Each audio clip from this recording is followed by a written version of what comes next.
Okay, so I just wanted to do a quick little introduction on what I'm looking for as you consider through for assessment number 6. So the next 10 to 12 slides in this presentation will, what I call, give you a toolbox, which will help you build kind of this final assessment. And the design that I've been throwing at you in the last few weeks is this thing called a Hyperdoc.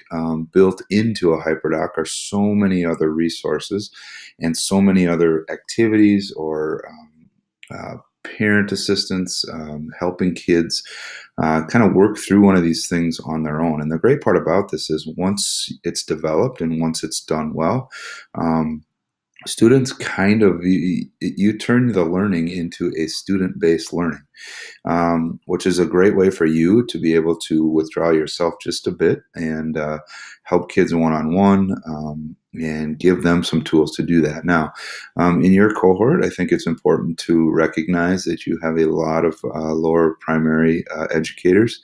Hyperdocs and this type of learning is not something that can't be used in this environment. It might take on a little different view than it might in a middle or high school level, but it is something that you can, together with your students, build throughout. So the Hyperdoc works great in a Google platform, and because you have access to Google through St. Mary's, but also through your school, you should be okay with this.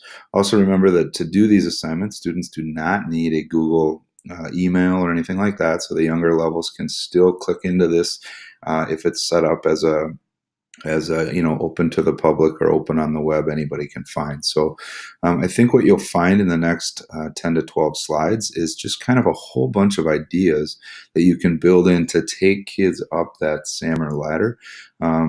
Also, one of my big things with this is parent involvement. How do you get parents to be a kind of a resource or a tool for students? I talked to a tech guy in my school district about 6 months ago, and he said, I got an assignment for my son, and there was no instructions as a parent how to help him.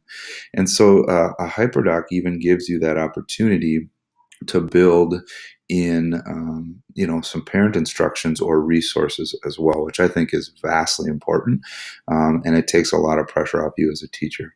Now, as we stated before, this doesn't have to be a Google Doc. It could be a slide. It could be a website.